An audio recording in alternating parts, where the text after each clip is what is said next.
What's up, Tone? Hold on.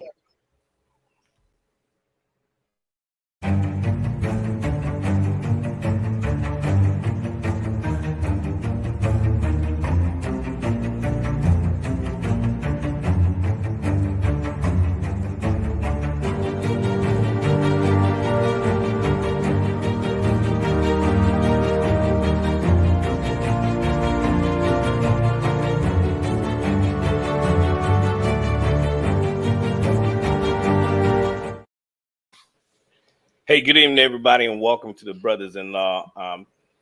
We have a very special show, I would call it tonight. We're going to be talking about what took place on Tuesday and out in Texas, the school shooting. I believe the name of the school was Robb Elementary School.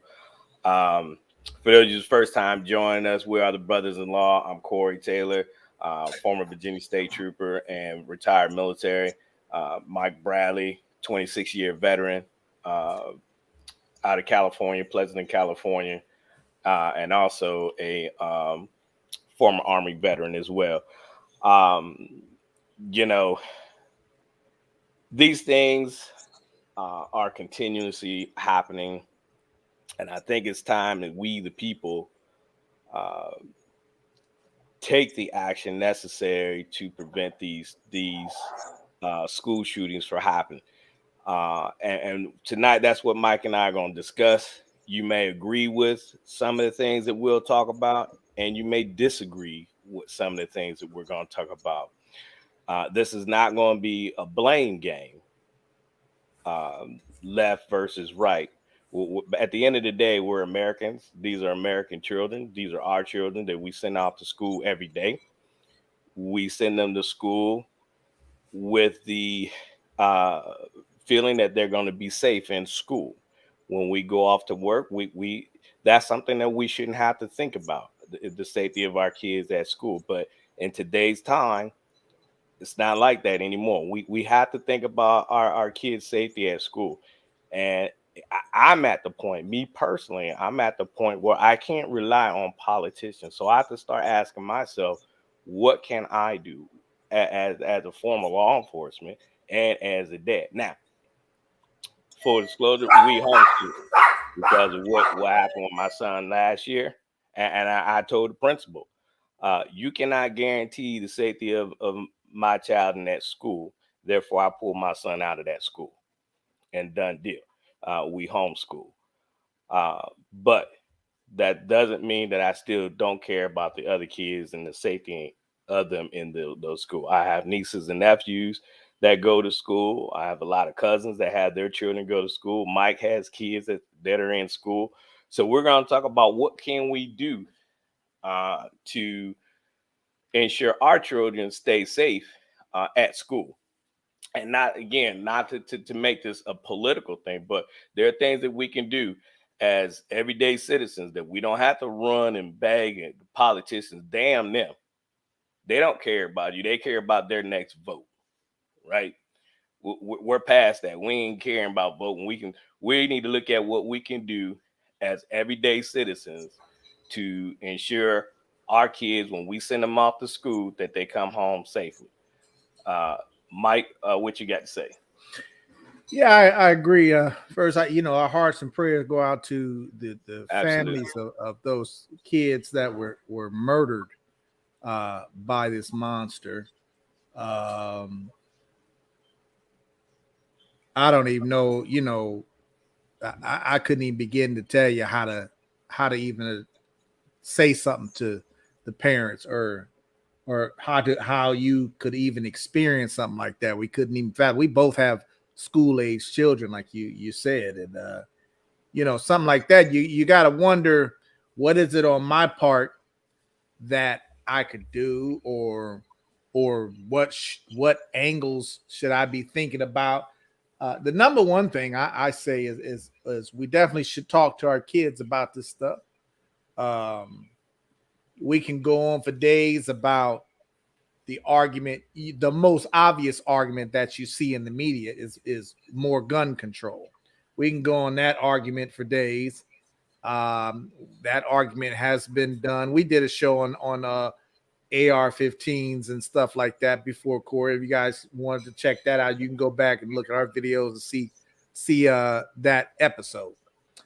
But we're not really going to talk too much about, what an AR-15 is or what an assault rifle is. We're not going to really talk too much about that on this show. We're going to talk about some other stuff to try to figure out, is there anything that we as parents or as a school could do better or change anything on that note? You know what I'm saying, Corey? Oh yeah, absolutely. So, as a parent, as a former military guy, has been in combat, I always think tactically. I'm always thinking tactically. Everywhere I go, when I sit in a restaurant, I have to sit a certain way, facing a certain direction, because I'm always thinking of what if, right? In law enforcement, we're always taught to run through scenarios in your mind. What if this happens? Well, now, everyone, you have to start programming yourself like that and teach your children. What if this happened? What are you going to do? And before I get into that, I would also encourage everybody, when you go to your schools for parent teacher conference and things like that, start asking these teachers, hey, what is your protocol for active shooter? I think we as parents need to know what the school's protocol is for an active shooter. You have to be more involved into that. Get to know the layout of your children's classroom, right? Check out the windows. Are they the crank windows up? Are they old windows? Do they look like they can still open? You know, in that room, we know typically there's one way in, one way out, right? We say, in the event of an active shooter, if you can't run, you need to barricade yourself in somewhere, create distance between you and the shooter. Is there a way to get out the room? These are the type of conversations that you may want to start having with your kids. How do you get out of the room? If you can't get out of the room, how do you make yourself safe inside that room? So when you go to your parent teacher conferences, check out the layout of the room, check out the layout of the school, the hallways. Hey, if something happens, I think Johnny or Tim, whatever your child's name is, this is the way you should go and get out. This is your quickest way out this way. I'm sorry, but that's the way we live, Mike. And that's the way as parents, we have to start talking and teaching our kids. It's like, all right, well, are they soldiers or are they students? Right. Well, But unfortunately, we do live in a country where you have to worry about someone coming in and shooting up the school. You know what I'm saying? yeah. No matter what it is, no matter what kind of firearm uh, they have the means. If someone has it in their mind that that's what they want to do, I think the best response to that is try to figure out how that can be stopped. As far as anything physical within the school or any knowledge that the teachers or students should have within the school, things like that. You know, I Mm. know we're dancing around one of the major focal points here, and we're kind of doing that for a reason, folks, because we don't really want to turn this conversation into a discussion about whether or not guns should be in this country. You know what I'm saying? I'm trying hard not to go there, Corey, but I do understand people's need. Their first reaction to something like this is, well, I want to take. We need to have more gun control. We need to take guns out of the country. Well, I just don't think that's realistic enough to say all the guns in this country are going to go away. There are over 400 million guns in this country worldwide, or across the country. 4 million guns in existence or owned by people. So it seems to be more as far as a quicker response, I should say. Um, it seems like we should really be looking at something else, other things that we could do, because you're not going to take all the guns away from people. This country is built on guns. People love their guns, and I really doubt that you're going to change that and to say that's going to be the solution to these mass shootings. Anyway, just so you know, Corey, I was doing some research a little bit from this site called Statista.com. Handguns are mostly used in mass shootings in the United Yeah. States. Yep. Between 1982 to 2022, handguns are mostly used in mass shootings in the United States. You guys can go look that up if you want. Statista.com. Okay. And, you know, that being said, you know, an AR-15 or a semi-automatic handgun can do the same damage that this kid did in this school. You know what I'm saying? So I think it's important that, you know, when I tell my kids, you know, I try to tell my kids, look, if you're in the middle of something like that, like you said, Corey, if you can't, first, you need to try to get out and run away. You know what I'm saying? If you can get out the window, that's what I tell them. I would rather my child try to jump out the window or even break a window to get out the window. I'm not a big fan of being in the classroom. Now, folks, this is my personal opinion. Okay, take it or leave it. Okay, you should I'll preface this by saying you should always follow your school's protocol because you don't want to make it difficult for the school to try to control and protect the kids either. And I don't want you to take what I'm saying and, you know, interrupt something that is supposed to happen. But my personal opinion, I'm not a big fan of staying in the classroom if you can get out of the classroom.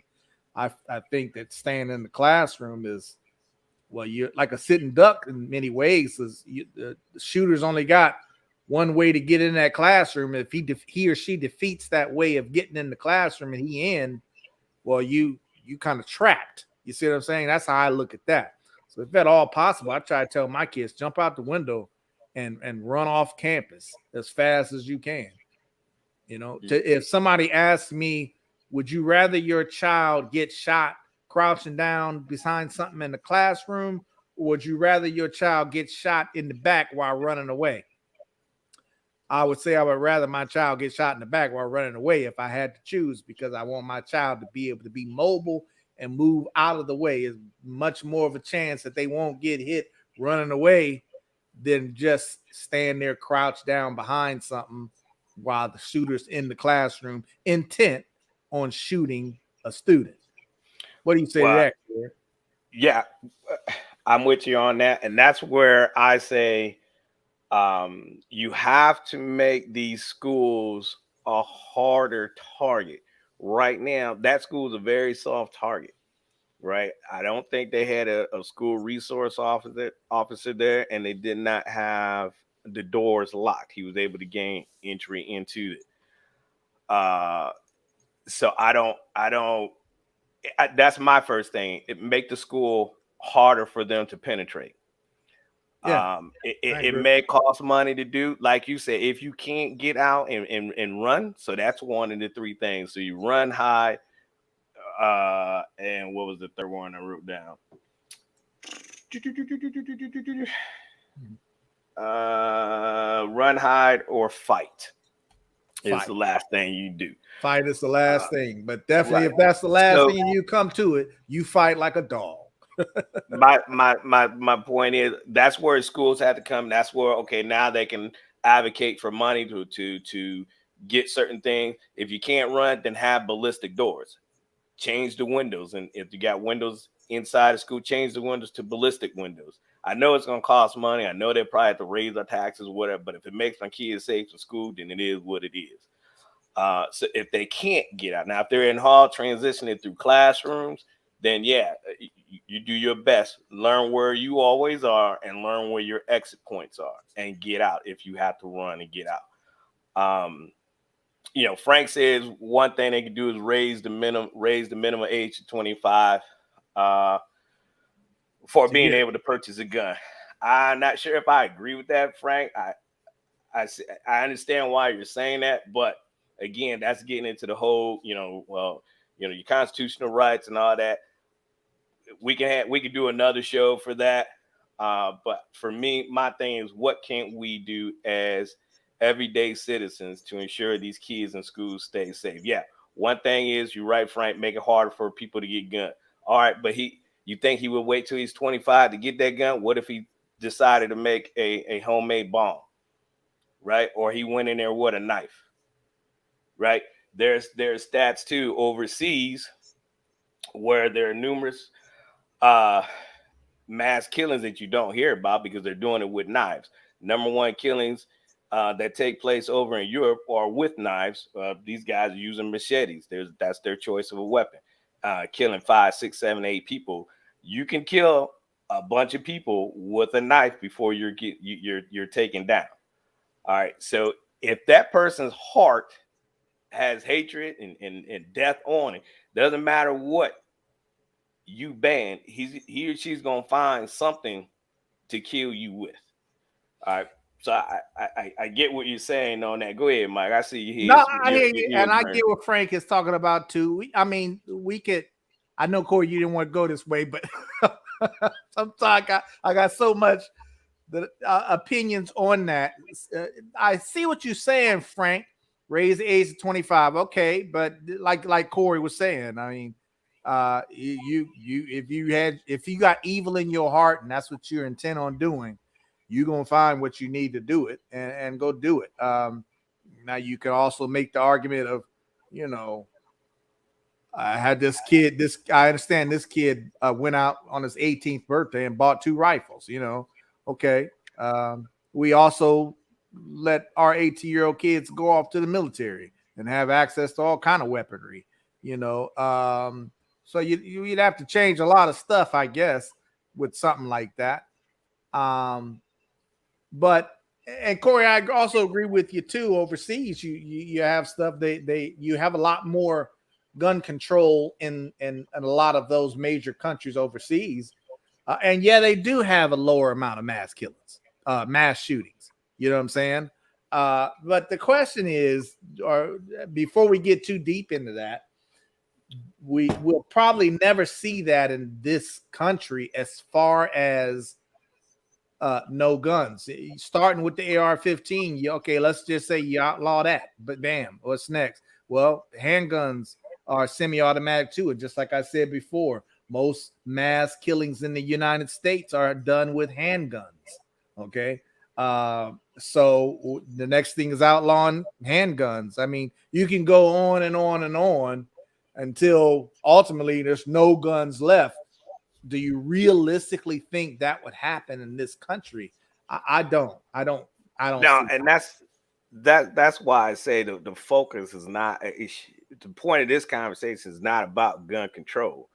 I hear Uh, you. that's really out of our hands. I mean, unless we want to go down that political road, but I'm looking at what we can do. Like TSW1 says, he's seen bulletproof backpacks. I've seen Yeah, I've those seen too, those too, Tim. but they're There's only good if you're also wearing it, right? What's the right. chance It's of you only wearing good a if you're backpack wearing in it. the class?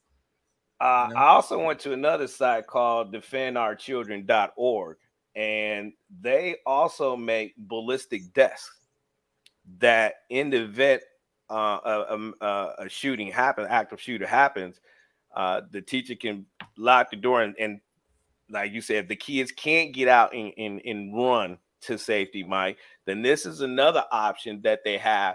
They have these ballistic desks. There are different styles of them where they can get under the desk and actually has a little door on it that they can slide a door shut and remain under there. If that active shooter gets in there, gets into a classroom to start shooting, the kids are safe, right? There are things out there that schools can do to ensure the safety of the kids. What we have to do is make these school buildings harder targets.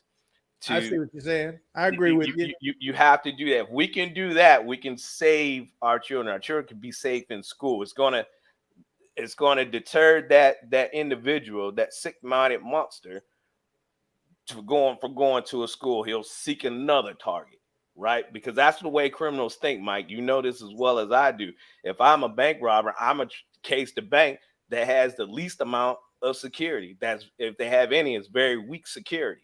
right? I'm gonna hit that joker, right? I'm Yeah, not gonna go somewhere where you got 10 armed guards and it's just me. I'm not gonna break into your building. and it's my understanding that this kid was able to walk into the school through possibly an unlocked door. It sounds like. So, Yes. like you say, stuff like that. Start with the simple stuff. You know, we shouldn't be able to enter the building of a school like that. If you are not a student, you should be rung in or buzzed in or something like that. You could Right. start, like you say, Corey, hardening the target. What we mean, folks, when we say harden the target, we basically mean make it difficult for someone to access that school. You know what I'm saying? Right. If it's a parent or somebody, if you got you got an appointment to see a teacher or something, you got to be buzzed into the building Yep. for Yep. that to happen. That would be nice. And the reason Yep. why we're talking about hardening targets and things that we can do from the school's perspective, because it's much easier to do that than it is to for the argument of should we take guns away from America? You see what I'm saying? It's much Right. easier to harden the target of a school, which is very feasible for someone to be for us to be able to do. You know, yeah, I think Katrina had a question. Do we know why he was in this school? It sounds, Katrina, it sounds like I was listening to the interview or the Press yeah conference. the interview, the conference that the chief was given, and it sounds like this was just happened to be a school that was in the area that he crashed his truck in. It doesn't Right. sound like he necessarily planned to go to this particular school, but he went into this school and it just at random. It was there, and he decided to go into that school and do what he did. You Well, know, there's I get there's another story, and this is why we too, we always say on our shows, let's not jump to conclusions on a lot of things because there's a lot of information is ongoing and it's continuously coming out. Uh, they said that he had a couple of posts uh, on social media stating that he was going to shoot up an elementary school. Uh, what you're saying, Daniel, I did hear that as well. He had shot his grandmother. He didn't kill her. yeah, And she didn't then die. I thought she had, died, but she didn't. no, she didn't die. Thank God. And they got into a pursuit and he crashed his truck. Now, see, this is why I say too, we have to wait. We can't. I mean, we're Monday morning quarterback. We're speculating because here is 18-year-old kid. He doesn't have a job. That was his pickup truck. Okay, so one, where did the money come from? Two, he bought these two weapons without having a job. And these Those two weapons aren't weapons. cheap either.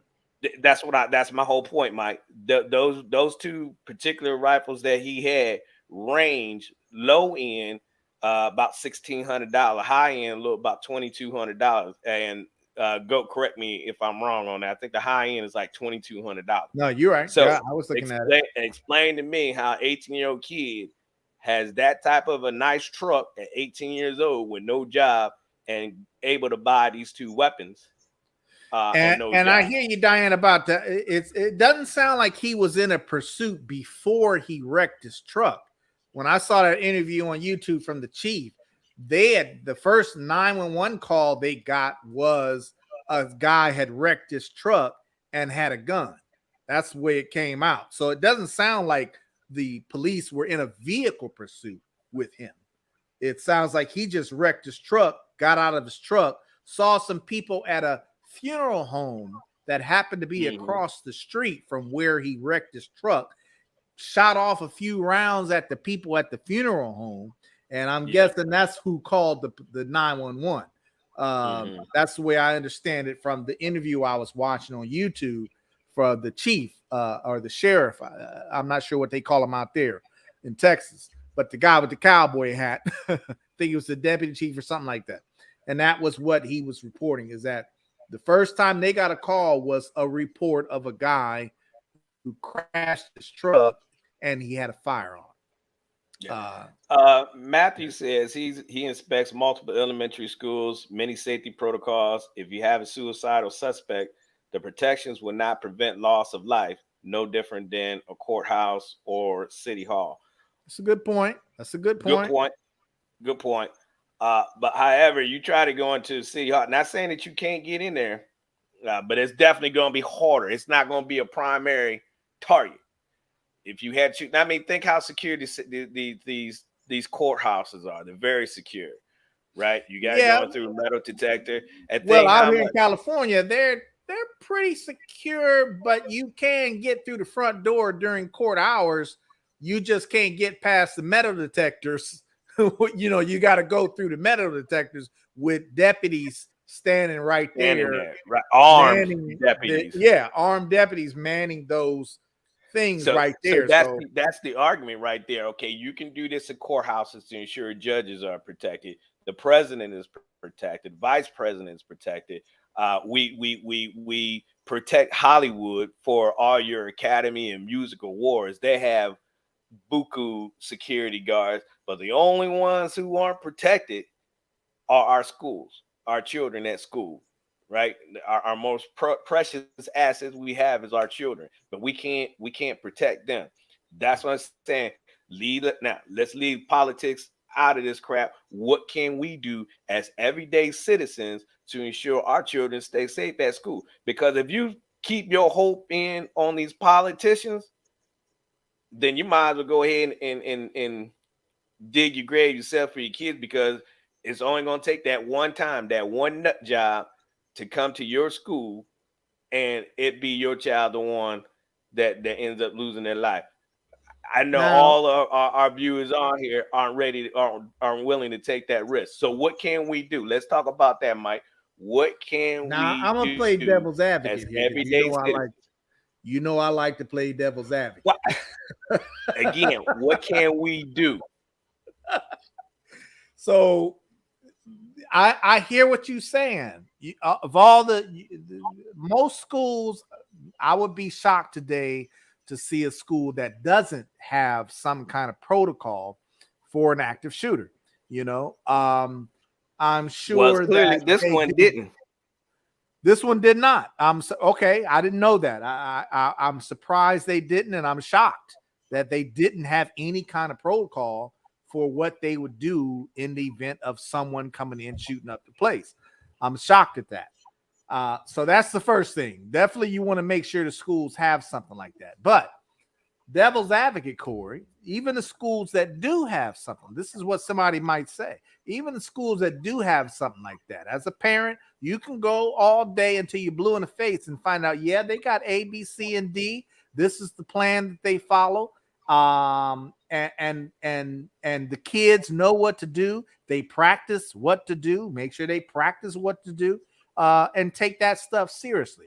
Absolutely.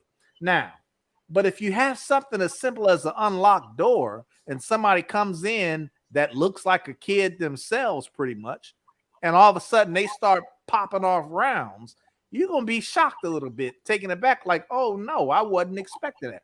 That kid probably walked in that classroom and got off 3 shots before the teacher ever realized what was even going on. So Yeah. you get all these plans and stuff are great to have. They're necessary, absolutely necessary. But if we don't harden the targets of schools, like locking the doors, people should be buzzed in, ID cards around the neck, stuff like that. If you don't have those basic simple things, somebody can get in there and take out 5 people before you even know what's going on. What do you say to Right. that? That's what I'm saying. You have to harden the target. You can't. You have to have measures, and that's what I'm saying. As parents, let's ask these questions. I know at our high school here, you have to be buzzed in. There's that door is locked. You have to ring the buzzer and, hey, this is my mom here to sign my son out of school. Whatever. Okay, they buzz you in. Then there's somebody at the front desk, and then they let you into the office there. Uh, that I know that's how they do it. The schools here, other schools. Now I don't know how other schools do it, across the country. But Well, out here in yeah, California, the schools, at least the grade schools. Let's start with the grade schools or middle schools. There's a locked gate. You can't get on campus without going through the main office. So the main office door for instance, a school out here where I live, the main office door is unlocked. You can walk in there, and the first thing you're going to be greeted is the uh, employees, school employees behind the counter. So you got to go through there before you even get access to the rest of the campus. You know what I'm saying? Um, so that does help because you got to climb a pretty tall iron gate, a wrought iron gate to get over into the campus like that. So I don't Yeah. know what kind of security stuff that the rest of the schools across the country have, but Uh, that's hardening the target. yeah. Matt says his point was that schools are too large to protect with one resource officer against a determined perp. And I will agree with Matthew because Matt's from Virginia as well as I am. And our schools here, there's one resource officer. So you have a high school of 12, 1,300 students. You have one resource officer. For example, my son got into his altercation at school when he was jumped in the bathroom by 5 kids. The resource officer, when I went to the school, had no idea what had happened. And I said, this is the problem right here. You can't do that. You can't have that one officer and think that I mean, that's like a mini town to him that he's got the police, one deputy for 1,300 people. That's an outrageous number. You need at least two. But a lot of cities don't have the manpower to put two resource officers in the school. So what's the next step? What can we do? Well, in my humble opinion, we are in a very heavily populated area of former military people here. It's about time to say, hey, let's start a nonprofit organization where we have retired military people, retired police officers get together, and we can do patrols around the schools. We see something, we call in, we notify the school resource officer. Now, you be the best witness that you can be. You don't go and engage that uh, individual because they may be armed. But those are the things I'm talking about. We as citizens, we can do. We don't need permission from nobody to do this. We just need to coordinate with the schools and say, hey, this is what we would like to do. We'll be on the campus. We won't come into the school, but we'll be on outside making sure if we see anything, we'll say something. Yeah, that sounds like a great. First of all, that sounds like a great idea. I hadn't heard of anything like that specifically around the schools. Sounds like a great idea. Um, I'm sure there's some issues that could arise for doing something like that, especially if you have people who are armed outside the schools. You know what I'm saying? But if you're combating gun violence in the schools, well, the only way to combat gun violence in the schools, one way is to be armed yourself, you know. And I know some teachers, some people would be like, well, I'm a teacher. Why should I be armed in my own classroom? You know what I'm saying? Well, Now, and I again, know I have an answer for that too, Mike. what's that? I have an answer that you don't have. I don't know if you ever heard of this, but it's called a burn. It's a Glock looking gun that has a CO2 cartridge that actually shoots round balls about a little bit bigger than a marble. It shoots OC spray out or some type of deterrent spray that when it hits you, oh, you're gonna go down. You're gonna choke. You're gonna choke out. And they also make it so they shoot like rubber bullets. They're CO2 and they look just like Glocks. It's called Burn, BYRNA, burner. There's talk out there that there's some police departments may be switching to that versus a taser because, as you know, tasers aren't really always effective. But this is just it's not going to take out the subject, but what it will do is buy time, right? And that's what you need. You want to be able to buy enough time to um, enable the subject so that kids can either get out of the buildings or really hunker down in the classrooms if need be, or allow that school resource officer enough time to get up there on scene to take down this individual. So there are things out there. You don't necessarily have to have a gun. I mean, I'm on the fence about that, because I'll be real curious about the person that has that gun, what type of training they have, what's their background and all that. So there are other things. Like I said, there's a lot of things out there, right? We don't have to rely on these crazy politicians, right? Because we rely on them, nothing's going to get done. And that's what I put my hope in God, not in politicians.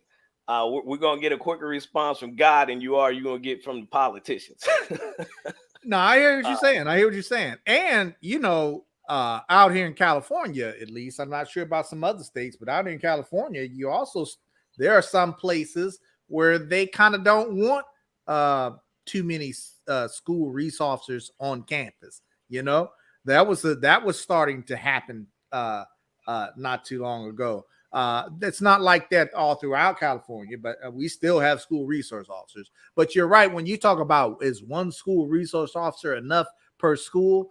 Well, no, I agree with you on that incident. But also, you don't have the manpower to put, 2, 3, and 4 police officers at every school either.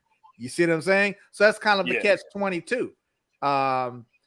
So that leaves, if we're combating gun violence in schools, that leaves somebody else has to be in a position to stop a threat like that for some kid coming in shooting up the school, right? And what's left? That's the teachers, the staff. But like you say, the teacher has to be comfortable carrying something like that, whether it's less lethal or lethal, right? You got to be trained. You got to know, you got all that stuff. There's a lot that comes with that. But I still say it's easier to look at those kinds of options than to say we're going to take all guns away from America. You see what I'm saying? Yeah, I'm with. Here's a good point. We're working our way towards that point there, Frank. Because this right here raised a couple of red flags for me as I was listening to this whole story unfold. Was that it took an hour for the police officers to gain entry. That was one. Are you about to open up a can of worms here, Frank? The very first thing that raised my red flags and what Whiskey Tango Foxtrot, I don't want to curse, was when they said that it was the Border Patrol that TAC team, well, SWAT team, if you will, came and took out the subject. And I said, man, Border Patrol, what the hell they doing? I think I might have watched a later news conference on that. It sounds like there were multiple agencies that went inside the school, Border Patrol being one of them. But one of the things they said was it took 12 minutes for an officer to respond from the time they got the first 911 call reporting that there was a crash and a guy with a gun. It took 12 minutes before someone got there. Now, can you explain that? Yeah, I could explain that. And when I was working in the city I worked in, our average response time was usually 4 to 5 minutes or less. You see what I'm saying? But that was in a city where, my cover unit was usually less than 5 minutes away. You know what I'm saying? Now, Corey, you worked on the highway, and there are, as you know, there's some rural areas. I don't know how rural this area is. I don't know how large of a district this area is where this kid crashed his truck. Is it possible that it could take 12 minutes for the officer to even get there? I would say, yeah, it's possible, depending on how large the area is. You see what I'm saying? You figure the first call was a man who crashed his truck and had a firearm. It wasn't that he was shooting anybody. Well, everybody got a firearm in Texas. You see what I'm saying? Was that even a priority call at that time? If there was no injuries or anything like that, I'm just thinking as a cop, if I get this call, right. As a dispatcher, if I get this call and I receive this call, we got a crash and I think the guy got a gun. Okay. Well, is he shooting the gun? Now, of course, if he's shooting the gun, that's going to step up your response time. That's going to be dispatched to you a much quicker way. You see what I'm saying? Now, that's what we don't know. Okay, we don't know how long the district, how long it took before that officers were even able to drive to that location.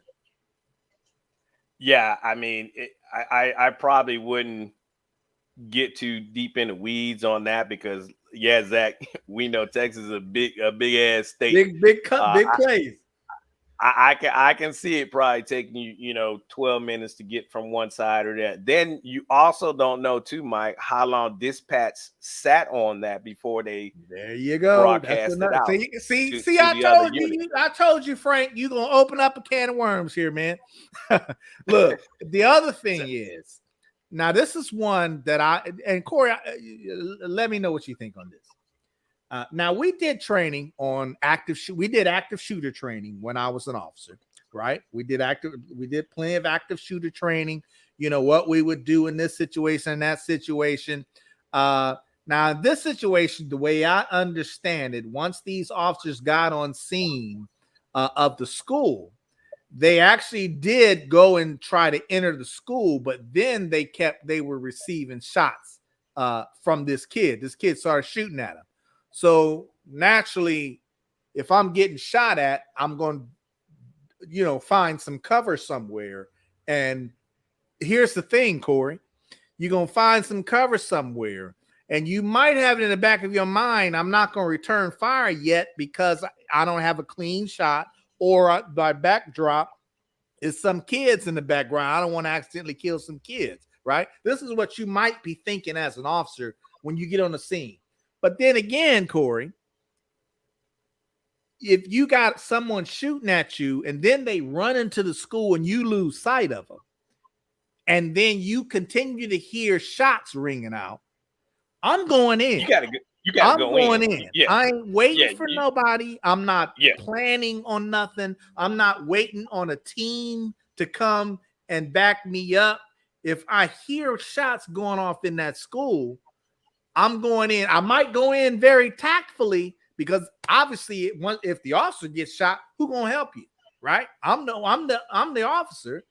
I got to make sure I'm not going to get shot, so I got to do it tactfully and safely. But I'm going in immediately to stop that threat. Period. I hear you, Frank. I listened to that press conference today and heard the timeline. That's why I'm having a hard time with this, because I'm like Whiskey Tango Foxtrot over why nobody went in there.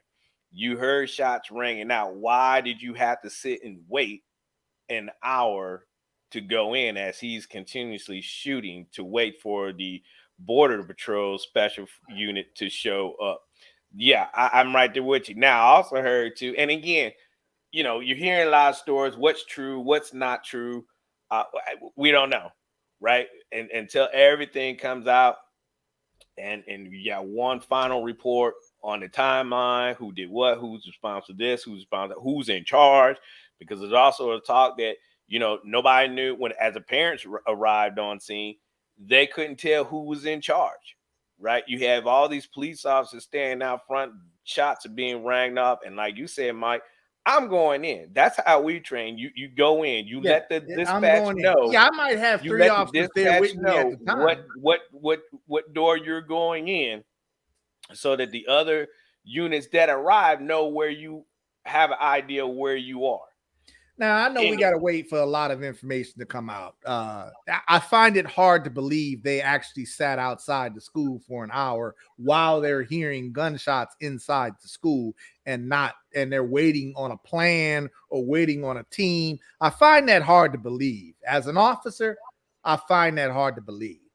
But again, a lot of information sounds like it needs to come out. If I'm the officer on the scene, like you said, Corey, if I hear gunshots going off in there, I'm rushing in. However, I will say if I start getting shot at, I'm not going to say that I'm not going to try to find some cover while I'm going in, but I'm still going in as soon as I can, right, to take out that threat. I don't want to get shot, but you got to find cover in that school. You got to return fire if you need to return fire, and you can do it without hitting some kids. Sometimes, Corey, what do you think it is? Sometimes you just got to return fire, whether or not there are kids in there or not, because look what happened. You know what I'm saying? He ended up killing 15, 18 kids already. You Yeah, know, that's what I'm waiting to hear is why they were outside. Did they not have training on active shooting? that's the first thing Uh, I thought. and and I get a lot of the officers had their kids there, and from what I also heard too, and I don't know if you heard this, Frank, but a lot of the officers were going in there and getting their kids out. You know, uh, it. I be honest, I've thought about that when I was a trooper and what would happen. And something happened at my kid's school, and I had to go there as a dad. You have to, and as a law enforcement, you're gonna have to learn to separate the two, right? You're still in uniform. I get it, your kid is in there, but your overall objective is every life in there is has to be saved, not just your kid. And I know your number one priority would probably be to get to your kid, as any parent would. But that's a hard pill you got to swallow. And like, okay, I know my kid is in there, but this kid right here needs me, right? Well, And and not only that, I mean, we got to understand that this is a school. This isn't just a school of this one classroom, like we were saying, Corey. This is a school of many classrooms with many students. So you're going in that school, you hear gunshots. I could see them trying to hurry up and get kids of other classrooms out of there. However, in an active shooter in a school, if I'm entering that school, I'm entering to go take out that shooter. I'm not worried about the kids in a classroom where the shooter ain't in. I'm listening to where that firing is coming from, and I'm beelining straight to where I hear that firing coming from. I might have kids running towards me. I'm asking them where's he at? Where you hear it at? And they start pointing in that direction. I'm going in that direction. So I'm passing the kids in the classroom that are not being shot at. Okay. I'm not worried about getting them out. I'm worried about taking out that threat. You see what I'm saying? And I don't know if these officers, what kind of training these officers had. I'm not even pointing the finger at these officers to say they did something wrong. We don't know enough information to say, yeah, that could have been done better or that could have been done better. Okay. We don't know well, yet. yeah, I mean, we're just basing off what the videos that are out and what's being heard, that a lot of the parents were yelling at the officer, hey, there's kids pops in there bleeding out. Why aren't you going in? Why aren't you going in? Again, I mean, that's just a lot of information. We have to wait for it to come out. Now, you can only take what the media tells you with a grain of salt, That's right? true. That's true. And it is It's troubling, but it is, like you said, it is troubling to it see that is troubling for you had sure. parents say, why aren't you going in? They're shooting in there. Well, if they're Right. shooting in there, you should have been going in. But it's a catch-22, Corey, because I understand you need to go in there and take out that threat, but you ain't gonna go in there and walk into gunfire and get shot yourself. You still got to do it tactfully, but you better be doing it. Yeah, you better be doing it. I just know that you're not gonna. That was huge for me when I heard that. I was like, "Whoa, hold on, man. That's not cool. Why did blank and blank are you not in there? I mean, if you're not running to the shooter himself, why aren't you in there trying to administer first aid? Um, if it took, I don't know, Frank, how long did it take them to fly the border patrol unit in? However long. I mean, your time is wasted.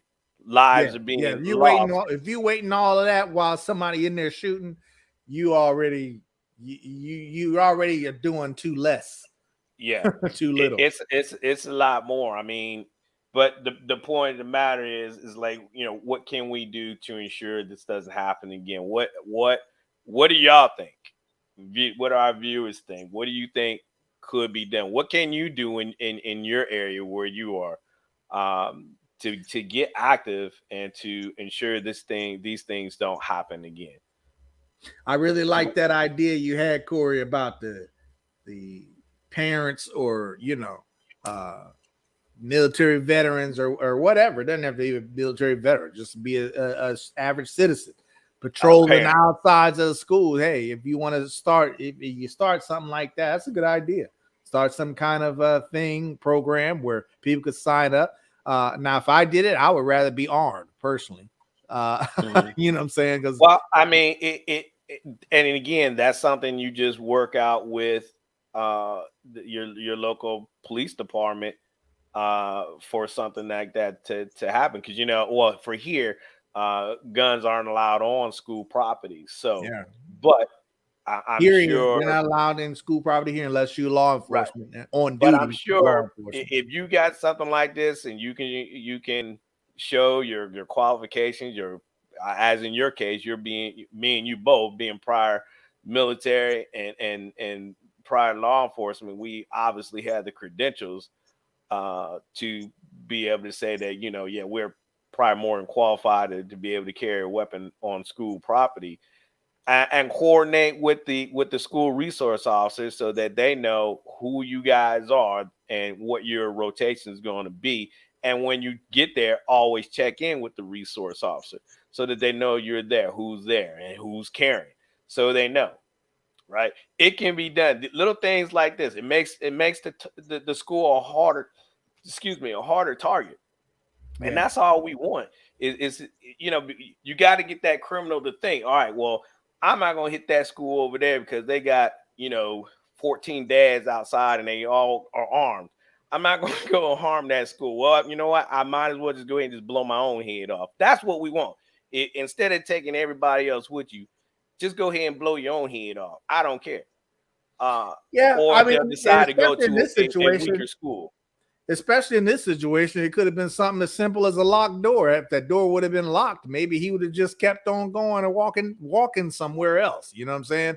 If you can't get into this building very easily, you, you more than likely going to continue on your rampage somewhere else. That's the thing. So yeah, and like Corey, like you were saying, what we wanted to focus on this show was hardening the targets of schools that we have, because that is something I feel can be done easier and quicker than the discussion of waiting to see whether or not guns will be taken away from people in the country. That's something else. That's another topic, like you said. But this stuff, we need to be thinking about what we could do now as far as hardening the targets of these schools, making it harder for someone. You should not be able to just simply walk into a school unchecked. You should not especially during school hours, you should not be able to enter a building uh, through just a simple unlocked door on the side or wherever, right? Mhm. These things, we can do something about those kinds of things now, and it's easy to fix stuff like that. Yeah. Yeah, 100%. I'm sorry. I was just reading a couple of Yeah, comments we on get a here. lot of comments. So we You know, appreciate the comments, folks. We do. oh yeah, absolutely. Hey Frank, I'm glad you're fired up. That's the whole point of this video tonight is to get people fired up and motivated to want to take action in your community. You don't have to wait on the politicians to do something. And kudos to you, man. If you're gonna go reach out to your sheriff and see what you can do to bring awareness and suggest things like this and do it, man, and go live with it on your channel over there on your gaming channel, man. Uh, yeah, man. That's I'm happy. I feel like our job is done. Tonight's show was a huge success just based off that comment because that's all it takes, y'all. Is one person to get fired up and want to make change in their communities. Dan, thank you so much for your comments tonight and joining us and want to be proactive in your communities. It's going to get worse, folks. Let's just get in our heads. We're just not going to get rid of, like Mike said earlier, all of our weapons. They're not going to get rid of them. It's impossible to get rid of over 400 million weapons, right? But we can definitely make things harder for these criminals. And like Matthew said, Criminals aren't going to obey your laws, right? They're not going to obey your laws. Your laws aren't going to affect your law-abiding citizens who are going to do things the right way.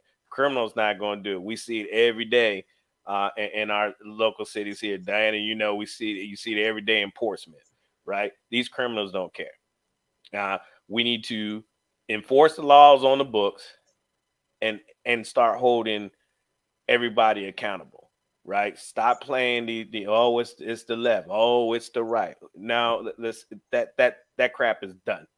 Let's let's do what we can as we the people. We can do things. Like in the Navy, we always used to say let's handle things at the lowest level possible, right? And that's where we are here at the citizens level. What can we do? Doing the dads mount up or whatever you want to call your group, uh, school protectors, whatever. It doesn't take money to do it. It's just you're off of work. It's my day to go over here to the school. It's not gonna cost me anything. I can walk. The school right there. I can walk over and just stand, walk around the school. It's exercise for me, so I'm getting something out of it. But doing my part and make sure the school is safe, and I'm getting exercise out of it. So I'm good. It's not gonna cost us anything to do simple things like that. It's we the people.